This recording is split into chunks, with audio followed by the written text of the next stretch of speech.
Salve, salve galerinha, sejam todos muito bem-vindos para mais uma super live aqui pelo Grupo Estuda Mais Brasil. Para quem não me conhece, então, meu nome é Jones da Rocha, sou o condutor socorrista aqui do Sudoeste do Paraná do SAMU. Também componho o quadro de instrutores do SAMU e aqui faço parte da equipe pedagógica, então, do Grupo Estuda Mais Brasil. E como sempre, toda quinta-feira, nessa mesma hora e nesse mesmo canal, a gente traz, então, uma super live para você. E a live de hoje, então, é o choque hemorrágico. É isso aí, galera. Tudo que o socorrista precisa saber sobre choque hemorrágico, como identificar e como intervir rapidamente. Obviamente que uma vez identificado o choque hemorrágico, tem que ser feito um trabalho muito rápido, um atendimento muito rápido à vítima e transportado rapidamente para o hospital. Se o socorrista tem condições de fazer alguma coisa na cena, faz. Se não tem condições, tem que correr rapidamente para o hospital. Beleza, galerinha? Então, sejam todos muito bem-vindos. Vai chamando, vamos dar um tempinho aqui, vai chamando seus colegas, vai mandando o link dessa live para os seus familiares, para os seus colegas. Lembre-se o seguinte, se você for um socorrista, alguém mais da sua família tem que saber. Além, você nunca vai estar com alguém que sabe o tempo todo. Então, é importante que mais as pessoas da sua família saibam, porque principalmente você não vai estar sempre com a sua família, tá? Então, é importante que mais algum familiar saiba fazer um atendimento de primeiros socorros para quando você não estiver presente. Ou se a vítima, no caso, for você. Correto? Então, se a vítima, no caso, for você, é importante que mais alguém da sua família saiba fazer um atendimento pré-hospitalar de altíssima qualidade, ou saiba identificar um choque hemorrágico, saiba intervir, saiba o que fazer, saiba ligar para o médico, passar a ocorrência, passar a situação para o 192 para pedir ajuda da forma correta. Lembrando, quando o socorrista recebe, nós como socorristas do SAMU, recebemos uma ocorrência que vem mais detalhado o que está acontecendo, a gente já sabe que alguém que está na cena sabe o que está fazendo, sabe o que está falando, e o atendimento fica muito melhor quando o socorrista sabe o que está falando, né? Quando a vítima ou o solicitante sabe o que ele está passando para a equipe, é muito mais fácil o atendimento. Então, lembre-se que você tem que saber, mas mais alguém da sua família tem que saber, porque não é sempre que você vai estar pronto, disponível ou em condição de ajudar alguém, ou muitas das vezes você pode ser a vítima também. Beleza, galerinha? Então, tudo que você precisa saber sobre choque hemorrágico. Hoje a gente vai dar uma definição aqui um pouco mais aprofundada, mas sem muitos termos técnicos, sem aprofundar muito, lembrando que os nossos socorristas são 90% são leigos, são socorristas que estão começando na área do atendimento pré-hospitalar, então a gente não pode criar muitos termos técnicos ou aprofundar muito o conteúdo, porque senão fica demais o difícil o entendimento para o socorrista. Beleza, galera? Então lembrando que choque hemorrágico, ele pode acontecer em muitas situações, que ele é um pouquinho diferente do choque hipovolêmico, tá, galera? Choque hemorrágico, então, é uma perca súbita de sangue, tá? Hemorragia grave que faz uma perca súbita de sangue. Já o choque hipovolêmico, só para a gente dar uma diferenciar um pouquinho os dois aqui já de início, é perca de volume. Não precisa ser necessariamente de sangue, tá?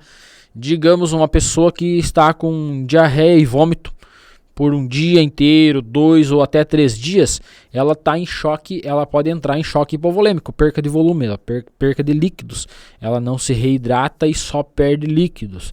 Também uma pessoa que sofreu uma queimadura, pode ser de 2º grau em uma grande quantidade do corpo. Então ela começa a entrar em choque hipovolêmico por perca de volume, porque todo o líquido vai para as extremidades, então vai para a pele para proteger, para reidratar essa pele que foi queimada, e o sistema circulatório então começa a entrar em déficit. É bem complexo. A gente não vai aprofundar aqui no choque hipovolêmico, mas a gente vai dar algumas definições, vai dar algumas diferenciações entre o choque hipovolêmico e o choque hemorrágico. Beleza, galerinha? Então, choque hemorrágico, ele se divide em 4 classes, tá? A gente já vai aprofundar um pouco nas classes do choque hemorrágico, tá? Lembrando que no final da live tem conteúdo, tem material de apoio, tem o certificado que você pode solicitar e vai ter no final também a senha para você baixar o seu material, para baixar o material aqui para juntar aí ao seu material de estudo enquanto você está formando aí a sua caminhada, a sua jornada para se tornar um socorrista. Você que quer se tornar um socorrista, aqui é o local certo onde você vai ter conteúdo de qualidade, conteúdo que você precisa saber para se tornar um socorrista, e não necessariamente aquele conteúdo aprofundado que já envolve o intra-hospitalar, porque a partir do momento que envolve o intra-hospitalar já não é muito a área do socorrista de APH, de atendimento pré-hospitalar, e aí você vai acaba estudando um conteúdo que não vai te agregar na hora do concurso nem na hora do atendimento a uma vítima. Então por isso que a gente traz uma definição um pouco mais voltada para o pré-hospitalar, um pouco mais simples e que a gente vai resolver de imediato para chegar com essa vítima viva até o hospital e não deixar com que ela morra. Depois que chega no hospital, os procedimentos e protocolos mudam, mas até chegar no hospital, a definição então é o protocolo do socorrista, as preferências que são mais utilizadas, que mais dão certo, é o que a gente passa para vocês aqui, com um pouco mais de clareza para você precisar intervir na cena, você saber o que fazer de forma prática, simples e objetiva. Beleza, galerinha? Então vamos lá. As 4 classificações então do choque hemorrágico. Vamos começar pela primeira, então, choque hemorrágico. Tudo que é tipo de hemorragia, tá, galera? Então, tem hemorragia exsanguinante que a vítima vai perder aí 1 litro, 1,5 litro de sangue no primeiro minuto, tá? Uma hemorragia exsanguinante aí que tem o rompimento de uma veia calibrosa ou de uma artéria calibrosa, a vítima vai perder uma grande quantidade de sangue no primeiro minuto, tá? Então é muito grave, tem que ser contida, tá? Qualquer tipo de hemorragia, então, que é o extravasamento de sangue por veias, artérias ou arteríolas, tá? Qualquer tipo de extravasamento de sangue, então, é uma hemorragia. Nas hemorragias exsanguinantes devem ser contidas rapidamente porque causam uma perca de volume muito grande, e aí existem alguns protocolos, ou seja, preferências para contê-las. Nós usamos a preferência de início a compressão local, preenchimento de ferida com compressão local. Na sequência, então a gente usa o curativo compressivo. Não sanado, a gente então aplica o torniquete. Existem algumas instituições que têm os agentes hemostáticos, que ajudam muito bem. Mas na hemorragia exsanguinante, quando ela é arterial, pulsante, bem expressiva, não resolve o agente hemostático, tá? Muitas das vezes ele não resolve, já tem que iniciar então direta aplicação do torniquete para resolver essa situação já de início, tá? Não é sempre que o agente hemostático vai te ajudar. Mas se você tem, a hemorragia não é muito exsanguinante, não é muito expressiva, não é aquela hemorragia pulsante, a hemorragia um pouco mais discreta, você pode sim fazer o uso do agente hemostático associado então a um curativo compressivo. Uma vez resolveu, beleza, não resolveu, vai iniciar então a amarração, ou seja, o garroteamento, a aplicação do torniquete. Beleza, galerinha? Então, uma vez que identificado um choque hemorrágico numa vítima, se for por hemorragia exsanguinante, primeiro passo é parar a hemorragia, tá? É muito importante que se pare a hemorragia, porque não faz sentido você iniciar manobras de reversão desse choque hemorrágico se você não parou a hemorragia, tá? Essa vítima vai continuar exsanguinando, vai continuar perdendo sangue e vai a óbito, vai evoluir para um choque nível 4 e aí, classe 4 no caso, e aí não vai ter mais o que fazer com essa vítima, tá? Então tem que ser feito de imediato parar a hemorragia. Uma vez parada a hemorragia, aí sim a gente consegue iniciar manobras para reverter esse tipo de choque. Então, num primeiro momento, a gente tem as 4 classes, tá? Do choque hemorrágico. Na primeira classe, ou seja, classe 1, é quando a vítima perde 15% do sangue, tá? 15% do sangue é o primeiro choque, primeira fase do choque. 15% do sangue que a vítima perde, então vamos pensar no seguinte, galera. Uma vítima, a gente tem no corpo, em média, 800 ml a cada 10 quilos. Então uma vítima de 100 quilos, ela vai ter, uma pessoa, né, não necessariamente precisa ser uma vítima, uma pessoa de 100 quilos, ela vai ter 8 litros, em média de 8 litros de sangue, tá? Então, Pensa numa pessoa de 120, 130 quilos aí, ou até 140, que tenha 100 litros, que tenha 10 litros de sangue. Então, a vítima tem 10 litros de sangue, se ela perder 1,5 litro, ela perdeu 15%, correto? Ela está ainda na primeira classe do choque hemorrágico. Quando ela passa de 15% até 30% de perca sanguínea, ela está na classe 2, tá? Segunda classe. Na primeira classe ainda não apresenta nenhum sintoma diferente, nem sinais, nada. Na segunda classe, ela já começa talvez a apresentar uma ansiedade, talvez uma taquicardia. Nada muito grave, nada muito expressivo. Num primeiro momento, é quando ela tem uma perca, então, entre 15% e 30% do sangue. Quando ela passa, então, de 30% do sangue, 31% de perca sanguínea, até 40%, é onde ela entra no nível 3, ou seja, a classe 3 do estágio de choque.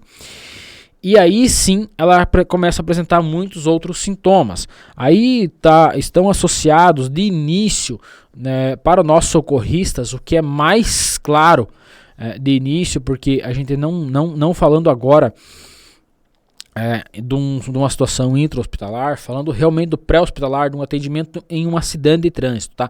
Vamos pensar num acidente de trânsito. Então, na cena, você muitas das vezes não vai estar lá dentro do veículo usando um esfigmomamômetro, então, para aferir pressão da vítima. Muitas das vezes nem com o oxímetro você vai estar para estar avaliando o pulso ali, a frequência cardíaca e a saturação da vítima. Então o que você tem são alguns parâmetros que você consegue ver, tá? São os sinais que a vítima te dá que ela está em choque já nível 3, ou seja, choque descompensado.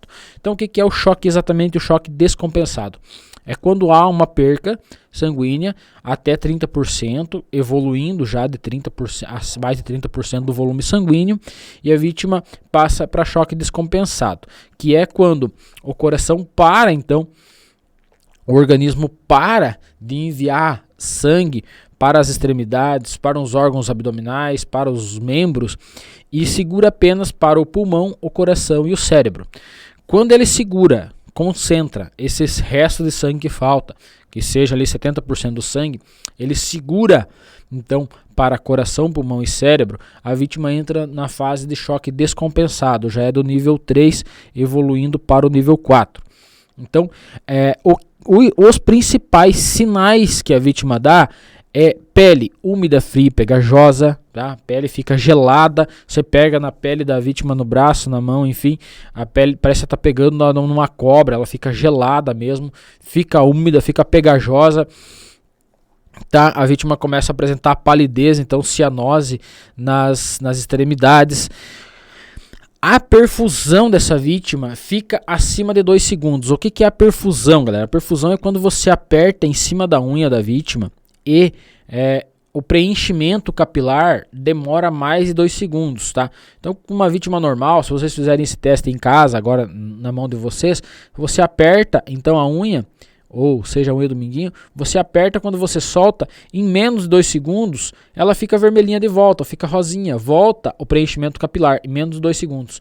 Quando a vítima está em choque descompensado, esse preenchimento leva mais de 2 segundos, 3 ou 4 segundos para voltar então o sangue ali para a extremidade, para acontecer novamente a perfusão capilar.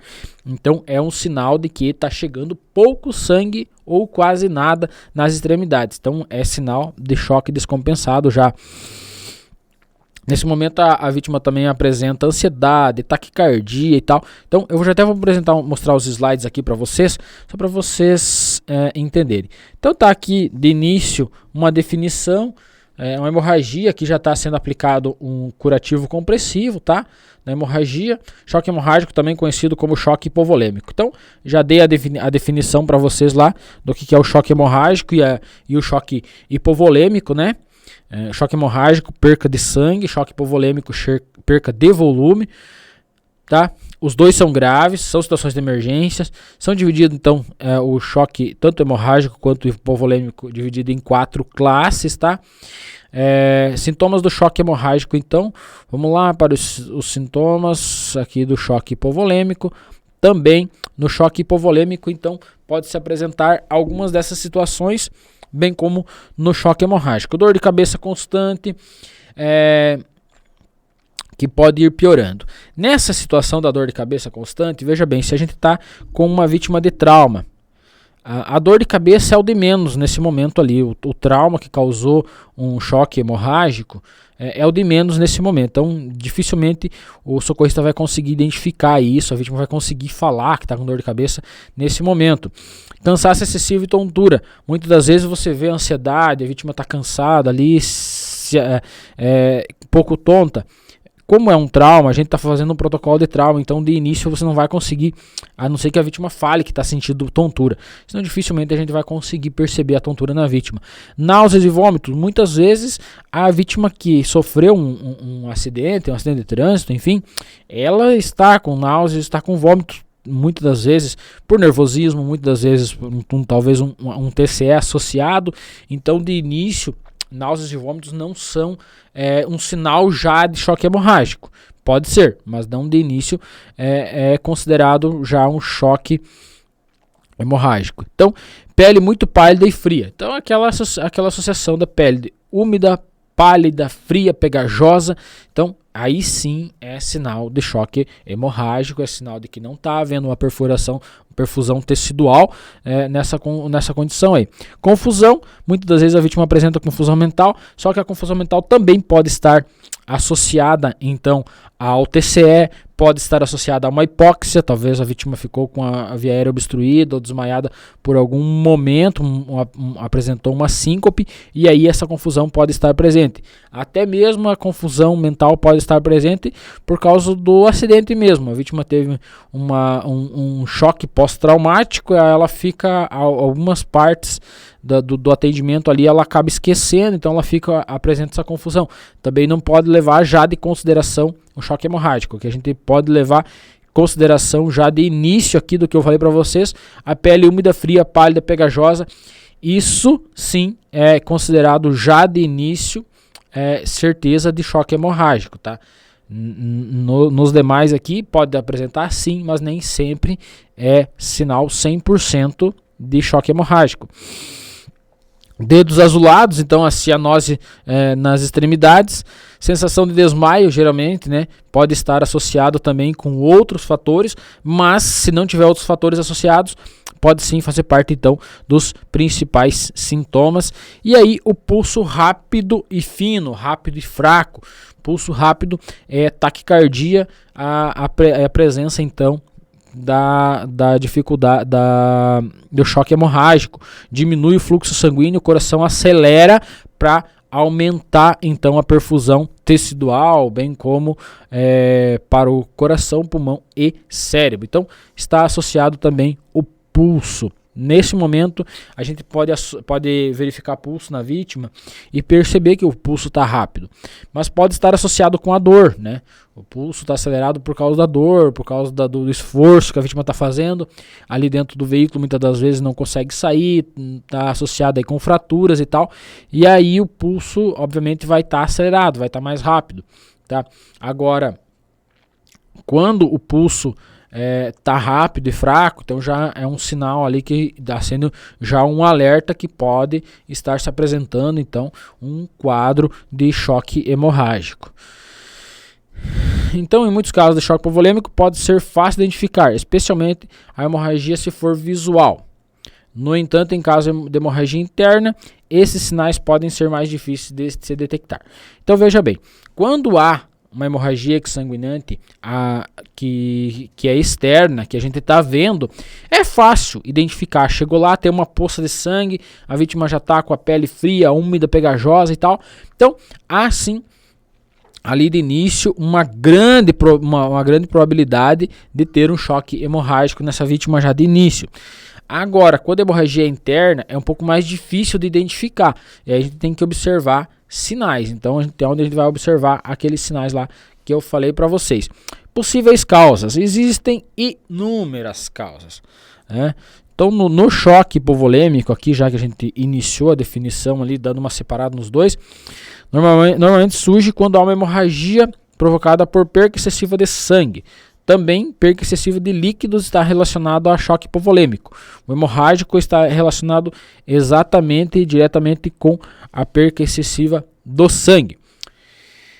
Muitas causas podem levar a vítima a uma perca sanguínea de alto volume, né? E aí levar para um choque hemorrágico, tá? Então, feridas, cortes profundos, obviamente, que cortam artérias ou veias, em acidentes de trânsito, quedas de grande altura, muitas vezes até a queda da própria altura pode gerar uma hemorragia grave, mas não necessariamente. Hemorragias internas está relacionadas também com acidentes de trânsito, tá? Rompimento de alguns órgãos, a gente já vai falar sobre isso, e também pode estar relacionada com menstruação muito intensa. Já vi vários casos aí da vítima entrar em choque hipovolêmico por ter uma menstruação muito intensa. Acontece realmente com algumas mulheres em algumas fases da vida de ter uma menstruação muito intensa e sim pode levar a vítima a um choque hipovolêmico. E aí a vítima deve, obviamente, perceber de início que essa menstruação está mais volumosa que o normal e tal, e deve buscar sim um atendimento. Caso ela não perceba ou não ache que não é nada demais e tal, enfim, quando ela se vê numa situação aí de dificuldade respiratória, ansiedade, palidez, sudorese, o pulso rápido e tal, deve chamar de imediato, pedir ajuda do 192 SAMU, ou seja, a instituição de socorro da sua região, talvez até mesmo os bombeiros, tá? Deve iniciar de início. O tratamento, existem várias formas de tratamento, a gente vai falar mais daqui a pouquinho sobre o tratamento. Então, primeiro, eu vou lembrar a vocês que no final da live, você pode imprimir o seu certificado para você juntar aí na sua apostila de treinamento e capacitação para se tornar socorrista, e você também pode baixar o seu conteúdo, esse material de slide que vocês estão vendo, vai estar disponível para vocês no final aqui, mas daí você tem que aguardar até o final da live para pegar a sua senha para poder baixar o seu conteúdo, beleza, galerinha? Lembrem-se que no final, tá? No final, deixa eu tomar uma gole de água aqui para molhar a garganta. No final da live, a gente vai fazer um post lá no carrossel do Insta. E aí você vai lá e comenta a ambulancinha da nossa live. Pode comentar também o que você achou da nossa live de hoje. Beleza, galerinha? Vamos dar sequência então. Vou passar os slides rapidão aqui para vocês. Já vamos falar sobre a classe 13 e 4, sobre a porcentagem de sangue perdida, e aí na sequência a gente vai falar sobre o tratamento então. Galerinha, então, de nível 3 e 4, classificação. Quando a vítima perde acima de 31% até 40% do seu volume sanguíneo, ela entra na fase 3 do choque hipovolêmico. Nessa fase 3, então, do choque hipovolêmico, é onde a coisa se complica. Os sinais são mais evidentes, são mais aparentes, é mais fácil de perceber. Mas aí, se não tiver uma intervenção rápida, a coisa fica bem mais complicada, tá, galera? Tem que ter uma intervenção rápida, mas fica uma situação mais complicada, tá? Vamos pensar no seguinte: a vítima perdeu ali 30% da sua capacidade sanguínea. Então, ela evoluiu para um choque descompensado. O que acontece? No início, enquanto tinha um choque compensado, o coração acelerou um pouquinho e ele compensou. Olha que legal. O ritmo dele acelerou, foi o suficiente para compensar aquela perca que ele tinha. Se o tratamento não foi feito, daqui um pouco vai continuar sanguinando. Já não adianta mais ele acelerar, porque não resolve mais. Aí o que ele faz? Ele segura então o sangue para o pulmão, para o cérebro e para o coração. Segura para o organismo, para os 3 órgãos mais vitais do corpo, que sem um deles o óbito é evidente, tá? A vítima vai a óbito. Então, ele vai segurar para o pulmão, coração e para o cérebro. Nesse momento, a vítima não tem mais pulso periférico. Por isso aquela questão lá que a gente começou lá no XABCDE, que a gente começou lá no início, falando sobre o atendimento pré-hospitalar, sobre a reavaliação no atendimento pré-hospitalar, que a gente reavalia a vítima a cada 2 minutos. Então, é exatamente um desses motivos que a gente reavalia a vítima a cada 2 minutos. Se a vítima evoluir por um choque hemorrágico, ou seja, hipovolêmico descompensado, a gente vai reavaliar a vítima, vai fazer o X novamente. A gente aplicou um torniquete, parou a hemorragia, conferiu o torniquete, tá legal, conferiu via aérea, tá respirando legal, conferiu a respiração, tá ok, expansividade, simetria de tórax, tá ok. Foi pro C, checou pele, pulso, perfusão, checou a pele, úmida, fria, pouco pegajosa já, pulso na pulso periférico já ausente, perfusão já acima de 2 segundos, perfusão periférica, né? Então, significa que a vítima evoluiu para o choque descompensado, agora ela não está mais enviando sangue para as extremidades, nem para os órgãos abdominais. Lembrando, galerinha, eu já falei sobre isso, mas vou dar mais uma palhinha aqui para vocês, sobre metabolismo aeróbico e anaeróbico.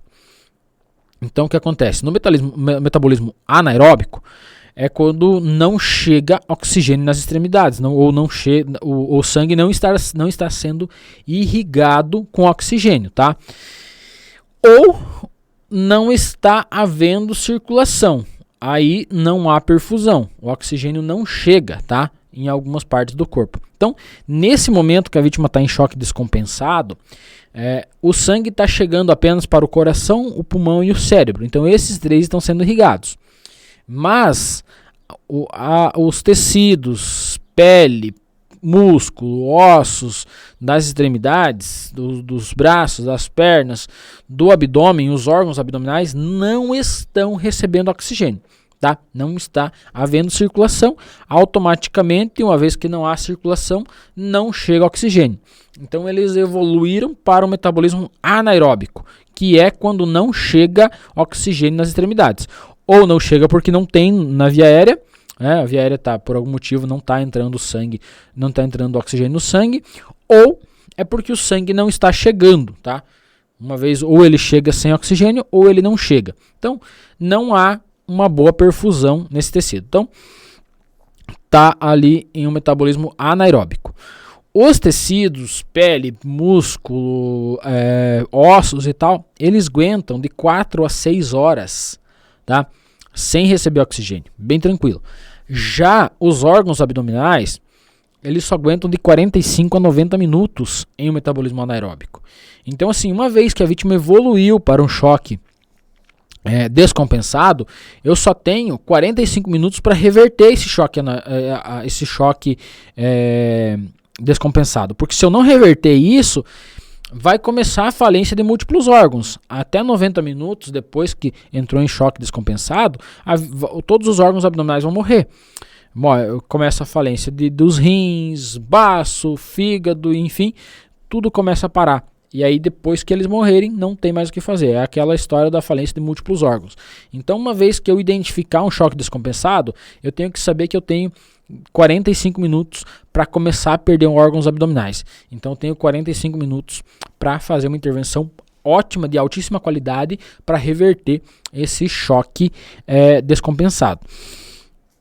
No choque de nível 4, galera, é quando a vítima já perdeu, então, 40% ou mais de sangue. E aí a coisa se complica. Dificilmente você consegue reverter.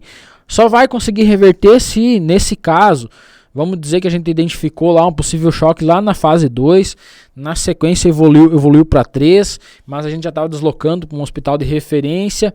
Quando chegou no hospital de referência, quando chegou no centro cirúrgico, ou quando chegou aí para receber reposição volêmica, ou seja, reposição sanguínea, quando chegou em algum local de referência para receber, ele evoluiu para o nível 4. Só que aí já chegou no local onde ele vai receber sangue e rapidamente já começa então a infusão de sangue e volume.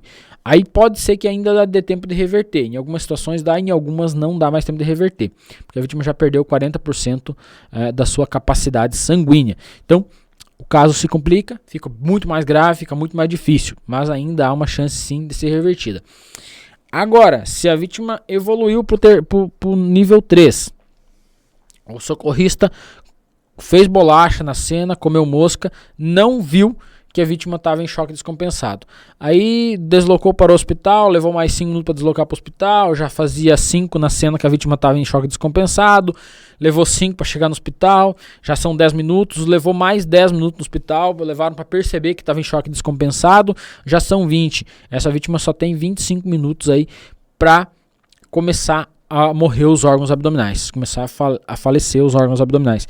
E aí em 25 minutos, considerando situações geográficas, algumas cidades a vítima vai a óbito por choque hemorrágico, tá? Ela vai evoluir para nível 4 ou ela vai morrer por falência de múltiplos órgãos, porque não vai dar tempo de chegar no hospital de referência para receber a reposição volêmica. Já em algumas cidades, né, nos grandes centros, onde tem aí hospitais de referência, que tem banco de sangue, ela vai começar a receber sangue e aí sim fica mais fácil de reverter. Por isso, a importância de identificar e parar a hemorragia, tá? A gente falou lá no início.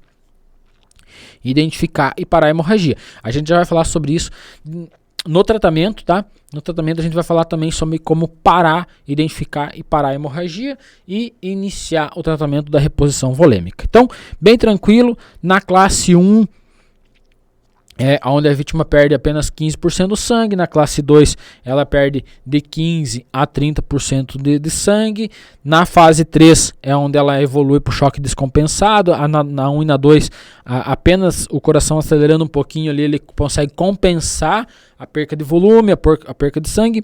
Na 3 e na 4 ele já não adianta acelerar mais, porque ele só vai sofrer, então ele para de enviar sangue para as extremidades, a vítima já fica com uma ausência de pulso periférico, não tem mais pulso nas extremidades, apenas pulso central, e aí não vai chegar mais oxigênio, ou seja, sangue com oxigênio nas extremidades, na pele, nos músculos, nos ossos.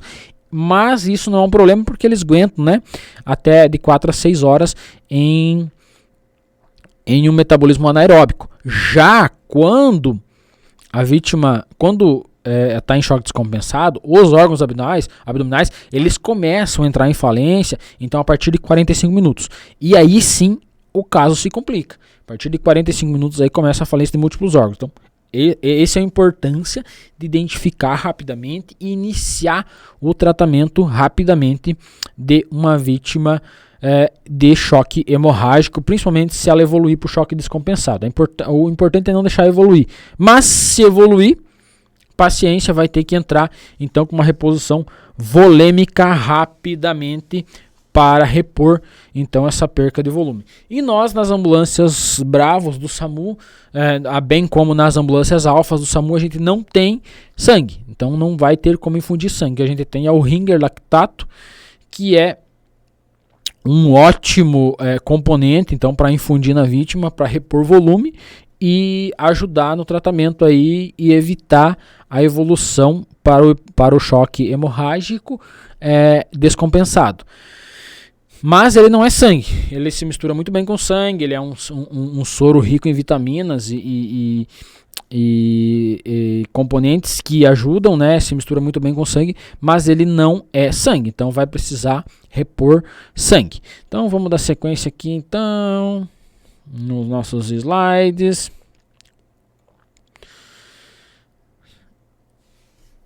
Então vamos lá, falando novamente aqui,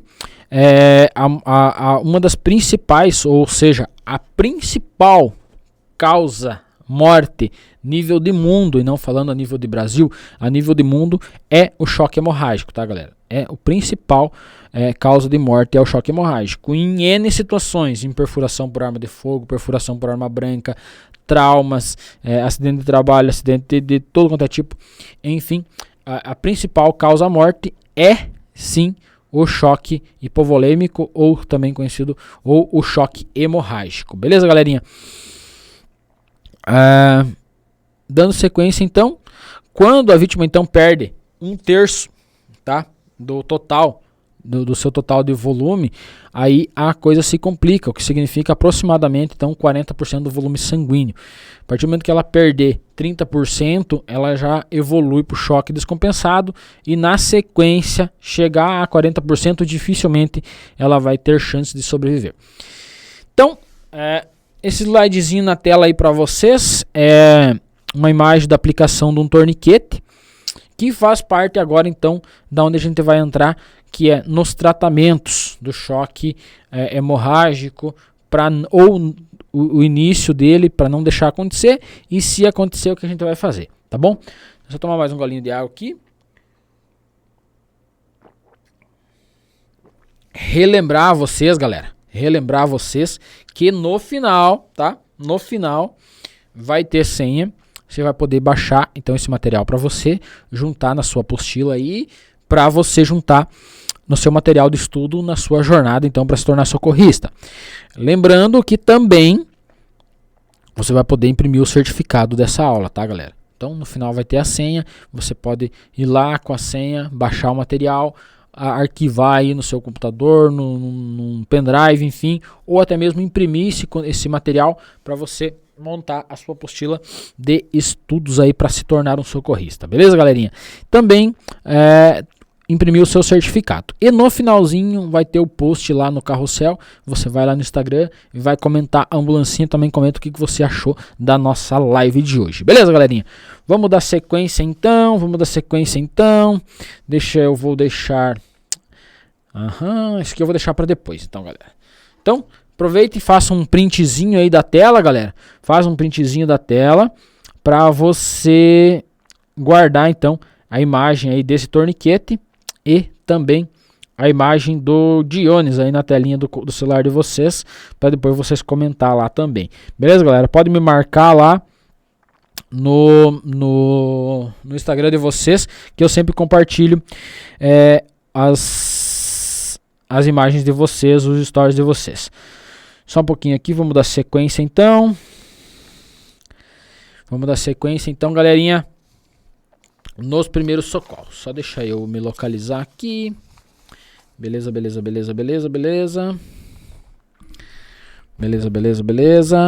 Vamos dar sequência. Galera, então, primeiros socorros. Vamos pensar no seguinte: hemorragia exsanguinante. Primeira coisa, preenchimento da ferida, tá? Vamos preencher a ferida. Nesse preenchimento de ferida, a gente vai tentar parar a hemorragia de início. Preenchemos a ferida ali com gaze, ou tem gás de metro para isso, ou com Zobeg, ou até mesmo com atadura. Fizemos um curativo compressivo, se cessou a hemorragia, beleza, se não cessou, aplicamos o torniquete. Lembrando que o torniquete é aplicado de 4 dedos, ou seja, de 7 a 10 centímetros acima do ferimento, o mais apertado possível para parar completamente a irrigação nesse membro, para parar completamente a hemorragia quando for hemorragia exsanguinante, arterial ou venosa.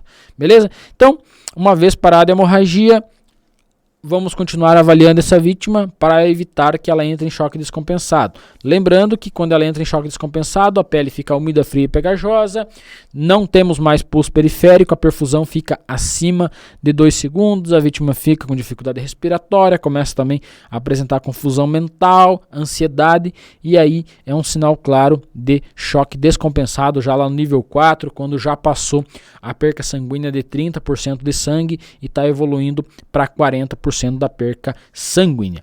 Beleza, galera? Então, o que vai acontecer? Vasoconstrição capilar, para de receber sangue nas extremidades, as veias e as artérias se contraem para jogar o sangue tudo para o coração, para o cérebro e para o pulmão. Então, há uma diminuição do retorno venoso, obviamente, vai baixar a pressão arterial, vai dar uma hipotensão arterial na vítima, o pulso já fica também em taquicárdio,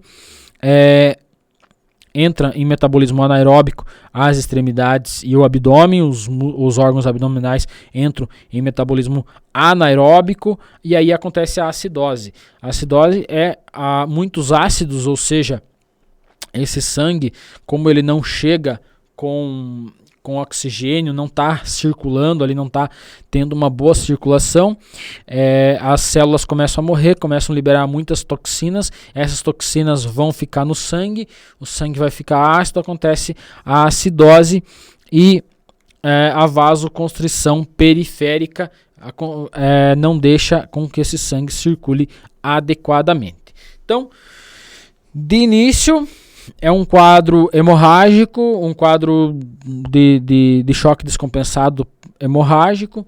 Vai ter que, de início, então, uma vez parada a hemorragia, uma vez que você conseguiu parar por completo a hemorragia, agora vai monitorar. Uma vez que a vítima evoluiu para um choque descompensado, a gente vai, de início, então, pegar um acesso venoso. Tá? Não necessariamente a gente espera a vítima entrar em choque descompensado. Muitas das vezes a gente já percebeu que tinha uma hemorragia ali, ou percebeu uma rigidez abdominal, começou ali dor abdominal, uma possível fratura de pelve, perde muito sangue, é uma hemorragia interna, fratura de pelve, fratura bilateral de fêmur. Lembrando que o fêmur perde 1,5 litro na fratura de fêmur, então é importante, se tiver bilateral, já são 3 litros.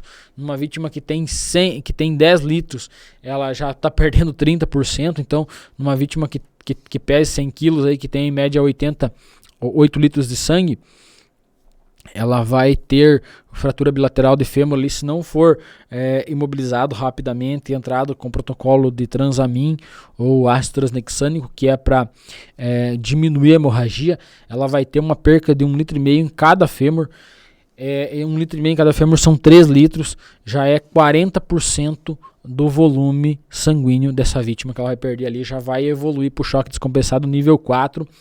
A chance dela ir a óbito é grande, então a importância do socorrista perceber essas situações aí e iniciar o tratamento o mais rápido possível.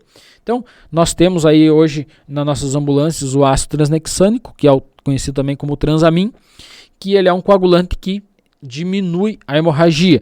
É um tratamento muito bom. Mas nas hemorragias exsanguinantes externas, então a gente tem a aplicação do torniquete também. Nas hemorragias internas, então, uma vez percebido uma possível hemorragia interna, Transamin, a gente pega um acesso venoso e começa então a infundir um ringer aquecido. O ringer aquecido ele faz a reposição volêmica, né, a reposição do volume que essa vítima já perdeu, e também ela aquece. A gente coloca o ringer aquecido, então geralmente ele vai na temperatura do corpo da pessoa, até 34, 35 graus ali, a vítima está em 36 ou 37, então a gente vai colocar em 34, 35, que é muito próximo da temperatura da vítima, porque se a gente colocar em temperatura ambiente, às vezes vai entrar aí, vamos pensar no seguinte, um dia um pouco mais frio, vai estar em 18, 19 graus, aí você coloca um soro gelado na vítima, o objetivo que era aquecê-la, você acaba invertendo e aí causando aí uma hipotermia maior ainda na vítima. Na sequência, então, infundir volume e prevenir a hipotermia. Então, por isso que a gente vai prevenir a hipotermia colocando um ringer aquecido. Além de infundir volume, a gente está aquecendo essa vítima.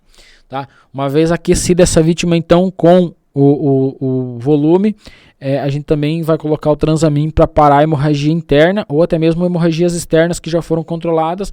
Para diminuir as hemorragias capilares, a gente vai entrar com o Transamin também. Então, uma vez cessadas as hemorragias, diminuída a hemorragia interna, começado a infundir volume, começado então a administração aí do Transamin, o volume também, o ringer aquecido. A gente vai agora aquecer essa vítima. E aí nas nossas viaturas a gente tem 3 formas de aquecer a vítima fora o ringer aquecido, que é a manta aluminizada, manta metálica, como alguns chamam, a manta aluminizada, então ela ajuda a manter a temperatura da vítima. Aí a gente tem também os cobertores na ambulância para ajudar a aumentar a temperatura agora. E também a gente tem o ar-condicionado da ambulância que ajuda a aquecer também o ambiente, automaticamente aquecendo a vítima. Então, a gente cobre rapidamente essa vítima. É importante ressaltar o seguinte, uma vítima que entrou em choque descompensado, ela começa a suar bastante. Sudorese, pele úmida, fria e pegajosa. Então, a sudorese, ela é um suor gelado, tá, galera? Ela soa frio. Esse suor gelado tem que pensar no seguinte: se ela suou gelado por um tempo aí, 15, 20 minutos, a roupa pode estar molhada. Então é importante despir essa vítima, tirar essa roupa molhada dela, secar se necessário for e aquecer. Se ela está com a roupa gelada, com a roupa molhada, ela não vai aquecer rapidamente. Ela tende a entrar mais ainda em hipotermia, diminuir mais ainda a temperatura do corpo dela. Então a gente vai tirar essa roupa molhada, tirar essa roupa úmida aí que está gelada no corpo da vítima, vai cobrir com um cobertorzinho, manta laminada, mais um cobertor se necessário for, ligar o ar-condicionado da ambulância no quente para aquecer rapidamente. O aquecimento dessa vítima vai melhorar muito a vasoconstrição. A vítima em hipotermia, ela tende a entrar em parada muito fácil, tá? Diminui muito a vasoconstrição, a hipotermia diminui muito, e aí vai sim aquela vítima que estava ali, talvez já evoluindo, já saindo do nível 3, voltando para o nível 2, recebendo volume, sendo aquecida. Se a gente deixar ela entrar em hipotermia, ela tende muito rápido a voltar para o nível 3 ou evoluir para o nível 4 por causa da baixa vasoconstrição, que o objetivo nosso é aumentar a vasoconstrição para que chegue então o oxigênio, ou seja, um sangue irrigado com oxigênio nos órgãos abdominais o mais rápido possível. Lembrando que os órgãos abdominais eles aguentam de 45 a 90 minutos sem nenhum metabolismo anaeróbico, ou seja, sem uma oxigenação adequada. Então, essa é a importância de identificar isso e repor rapidamente. Beleza, galera? Então, uma vez identificado choque hemorrágico, é importante, primeiro, chamar ajuda adequada. Segundo, uma vez ajuda na cena, identificar esse choque, tratar, parar a hemorragia, na sequência começar a infundir volume, aquecer essa vítima e deslocar rapidamente para o hospital.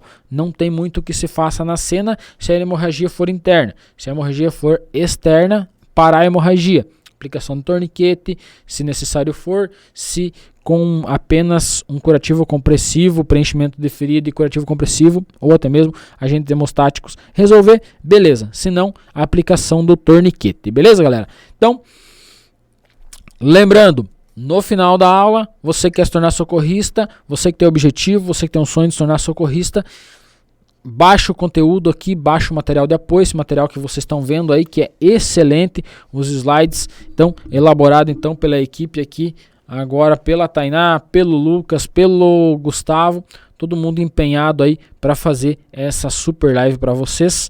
Então, é muito importante sim que vocês guardem esse material para a jornada de vocês como socorrista. Então, uma vez identificada uma situação de perigo, né, de choque hemorrágico ou hipovolêmico, chamar ajuda, 192, deitar a vítima e elevar os pés, tá? Elevar os pés é importante porque o sangue que estava circulando nas pernas, ele vai se concentrar um pouco mais então no coração, no pulmão e no cérebro. Você vai melhorar a perfusão nas áreas nobres. Manter a pessoa quente, aquela coisa que eu falei para vocês, utilizando cobertas ou roupas. Aquela coisa que eu falei para vocês não deixar a vítima entrar em hipotermia, né? Aquecer essa vítima. Lembrando que se as roupas estiverem molhadas por algum motivo, devem ser tiradas, a vítima deve ser despida, seca, para poder esquentar.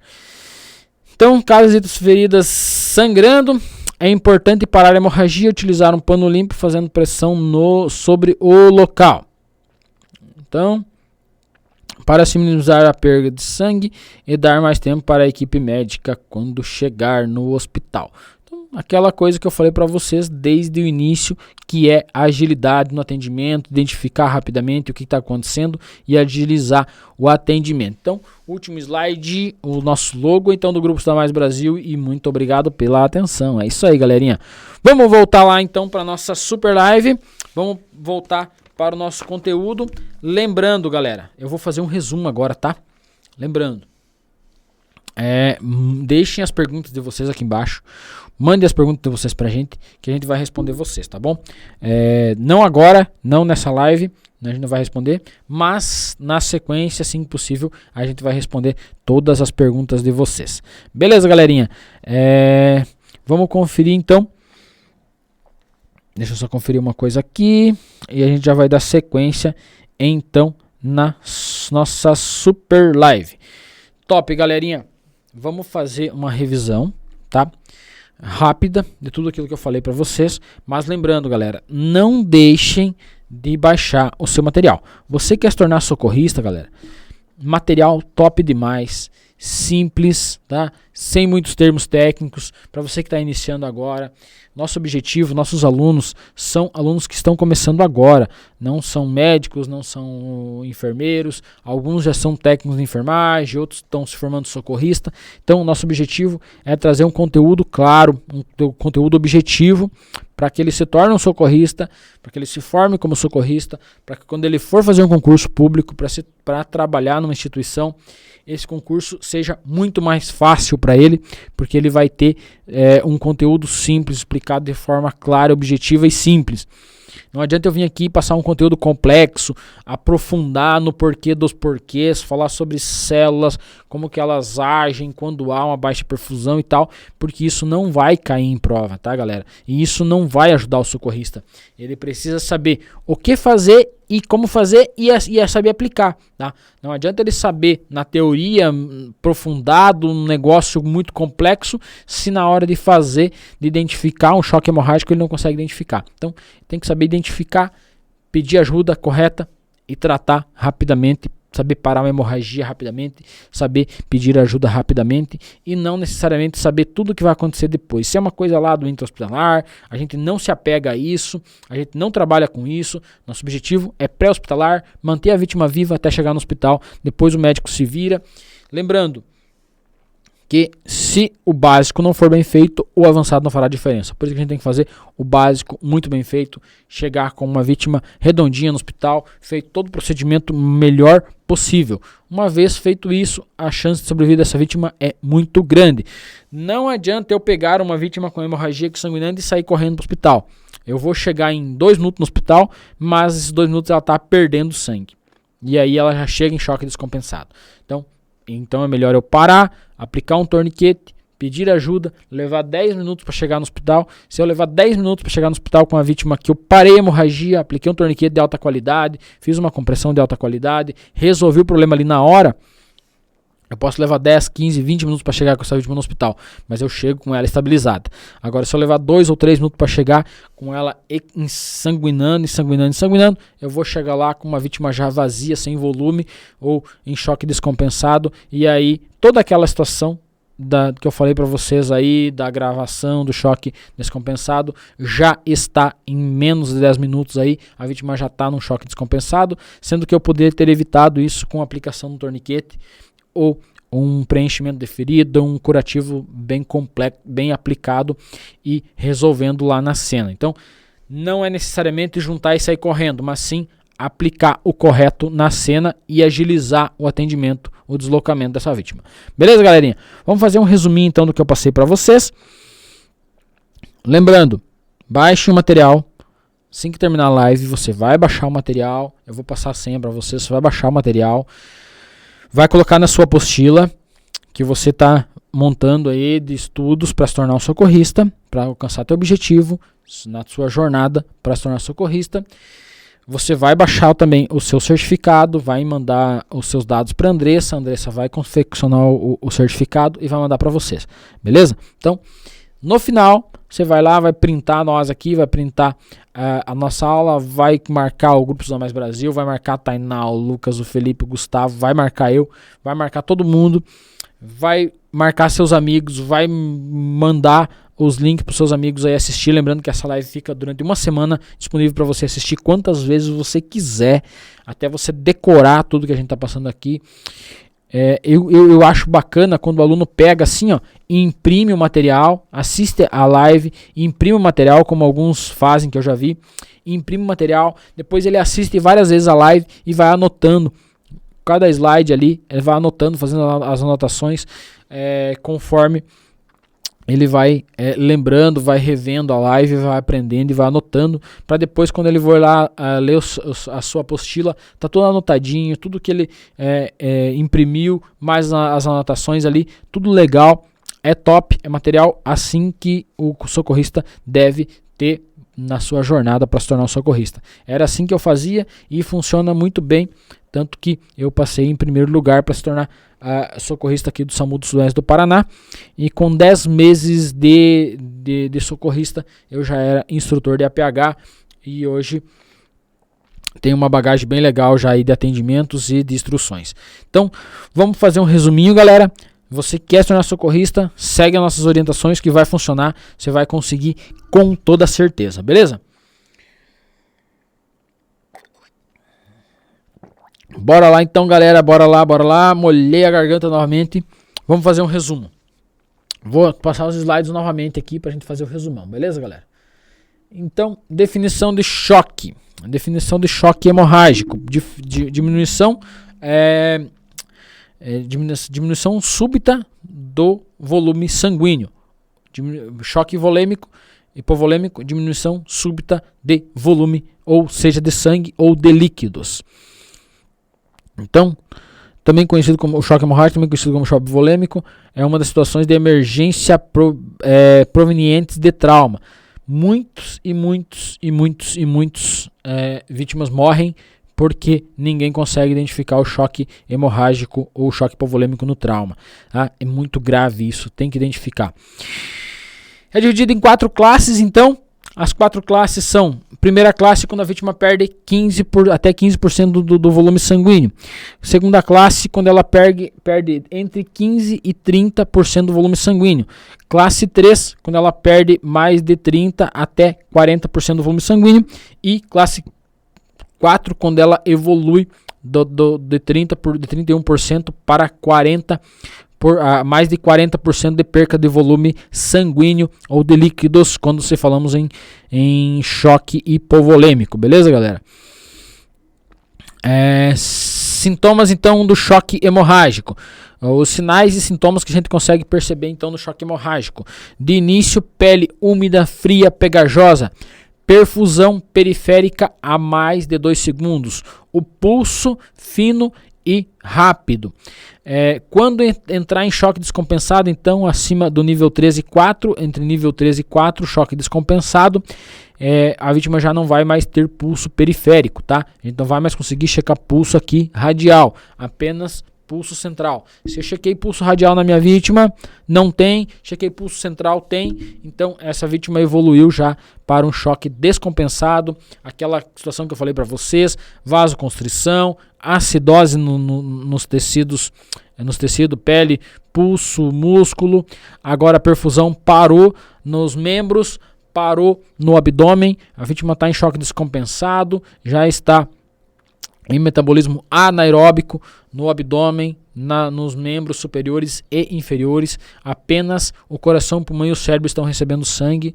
Então agora eu tenho 45 minutos até que comece uma falência de múltiplos órgãos, tá? Então agora a minha situação se agravou, eu tenho que rapidamente chegar no hospital com essa vítima. Só que eu deveria ter pensado nisso antes, eu deveria ter identificado a hemorragia antes, eu deveria ter prevenido a perca de volume antes, tá? Isso que eu tenho que fazer quando eu chego na cena: identificar a hemorragia sanguinante, aplicar um curativo compressivo, aplicar um preenchimento de ferida, aplicar um torniquete de alta qualidade, bem aplicado, para parar essa hemorragia antes que a vítima evolua então para o choque descompensado. Depois que ela evolui para o choque descompensado, eu tenho 45 minutos para começar a infundir volume antes que comece a perca, então, ou seja, a morte de órgãos abdominais, a falência de órgãos abdominais. Então, sinais principais, sintomas, então: dor de cabeça constante, que vai piorando, cansaço excessivo e tontura, náuseas, vômito, pele muito pálida e fria, mais pegajosa, confusão mental. Obviamente a vítima começa a ficar confusa, dedos e lábios azulados, ou seja, cianose nos dedos, nos lábios, nos membros inferiores e superiores, Sensação de desmaio, a vítima obviamente começa a ficar tonta, começa a evoluir para inconsciência, pulso rápido e fino. Então, desses que é possível perceber de início na cena, é a pele úmida, fria, pegajosa, o pulso fino e rápido. Se já tiver em descompensado, já não vai ser mais palpável nas extremidades, apenas no pulso central. Já é choque descompensado. A cianose também nos lábios e nos dedos, cianótico também é possível perceber na cena. A dor de cabeça é presente, mas pode estar relacionada a um TCE ou até mesmo a pancada ali durante o acidente, o trauma.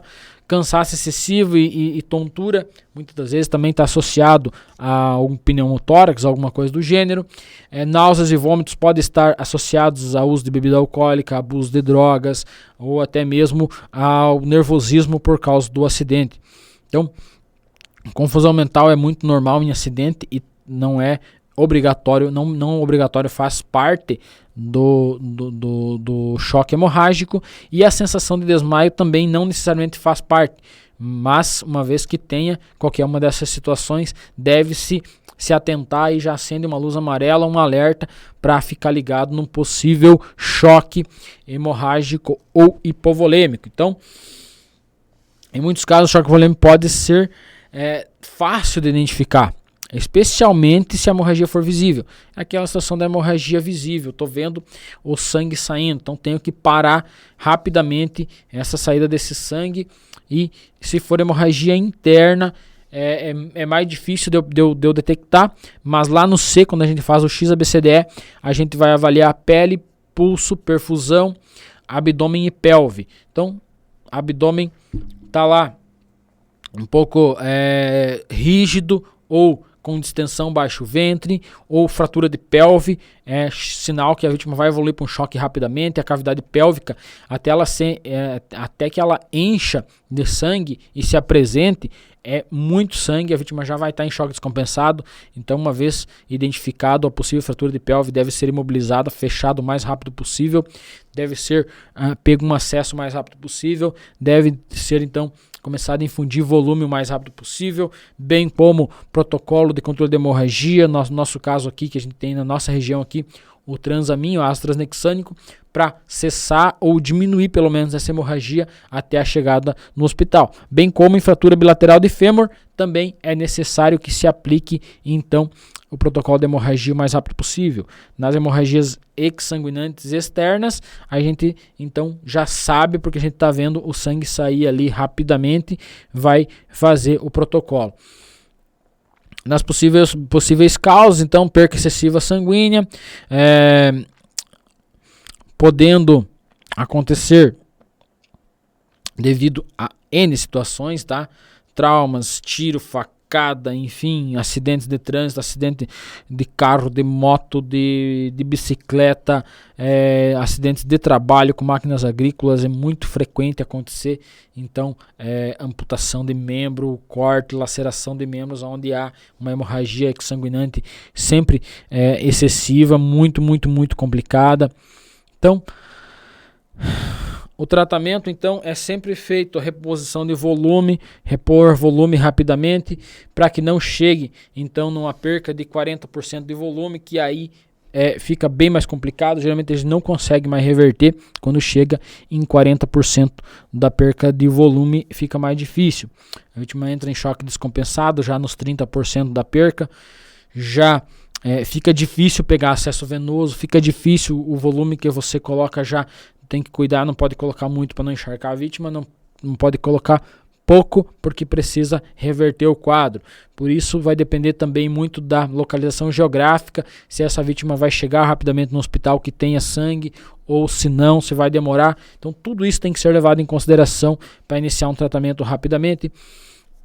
A aplicação então do torniquete quando em membros, quando hemorragia exsanguinante externa em membros, tá?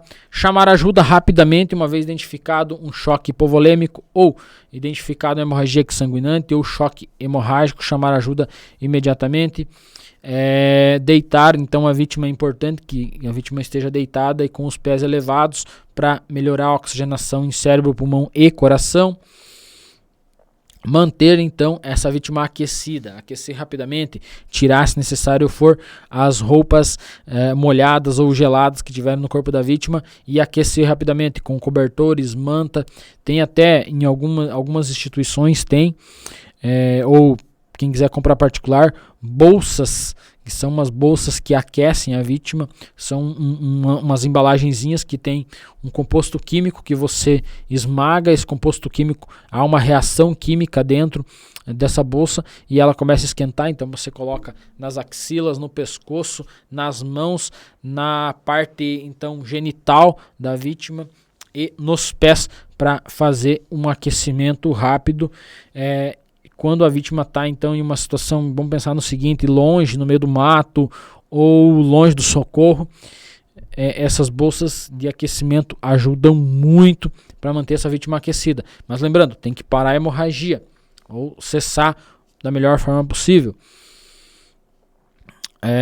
Então, pressão local, usar pano limpo, gaze ou gás de metro ou chumaço, as conhecidas como Zobeg também, fazer a pressão local, fazer um curativo compressivo então com ataduras e iniciar rapidamente o deslocamento, chegar o mais rápido possível até uma equipe médica ou acionar o SAMU 192. Galera, obrigado pela atenção. Então, nosso post aqui do Grupos da Mais Brasil, lembra de printar, mandar lá no nosso Instagram, marcar todo mundo, marcar os amigos para que eles venham assistir essa aula também, porque ela fica disponível por 7 dias apenas.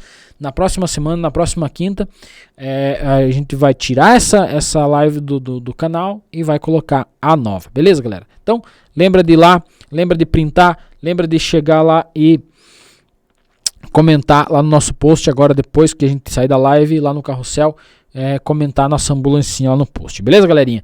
Lembrando então que você deve ir lá baixar então o seu material de apoio, tá? Esse material que foi passado para você, esses slides, é o material de apoio. Você vai lá, vai baixar ele, na sequência que eu vou passar então a senha, você vai baixar o material de apoio, aí você vai ou vai imprimir e rever essa videoaula anotando tudo que não está anotado no material de apoio, tudo que você entendeu bem certinho, escreve tudinho lá. Vai juntar então na sua apostila de estudos enquanto você está formando aí a sua jornada para se tornar um socorrista. Lembrando que cada um faz a sua jornada do seu melhor jeito e nós estamos aqui para te auxiliar e a gente vai responder também as perguntas, tirar todas as dúvidas de vocês. Beleza, galerinha? Então, lembrando também, pede lá, vai lá, solicita, passa seus dados para solicitar o seu certificado. Isso também vai te ajudar aí na sua caminhada. E lembrando que o certificado tem um custo mínimo, tá? É só um valor simbólico de R$14,90 para você poder ter o seu certificado em mãos. Beleza, galerinha? Então, a senha do material, deixa eu só localizar aqui que eu anotei em algum lugar para não me perder. A senha é choque, galera. Choque. CHOQUE.